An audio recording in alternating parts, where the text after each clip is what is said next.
Hello everyone, আমি Sayani.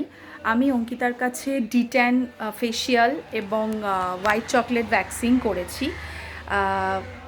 The experience is amazing. ভীষণ ভালো কাজ হয়েছে অঙ্কিতার সাথে। এবং আমি ওর ব্যবহার, ওর কাজ, ওর ধৈর্য ধরে ধরে একটা একটা করে সুন্দর করে আমাকে যেভাবে ও কাজ করে দিয়েছে, এটা সত্যি আমার ভীষণ ভালো লেগেছে।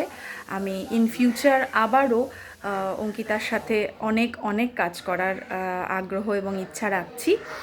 আর আমার স্কিনটা মাঝখানে খুবই ডাল এবং একটু ড্রাইও হয়ে গেছিলো, যেটা থেকে আমি মোটামুটি 24 ঘন্টার মধ্যেই আমি দেখছি যে আমি আস্তে আস্তে অনেকটা ভালো রেজাল্ট পেতে আরম্ভ করেছি, টাচউড। এবং ইন ফিউচারেও আশা করছি খুব ভালো রেজাল্ট পাবো। সো প্রত্যেকে যারা যারা অঙ্কিতার সাথে যোগাযোগ করছেন বা করছো, ডেফিনেটলি অঙ্কিতার থেকে সার্ভিস নাও, অঙ্কিতার সাথে কাজ করো, তোমাদের ডেফিনেটলি খুব খুব খুব ভালো লাগবে। Thank you so much Ankita.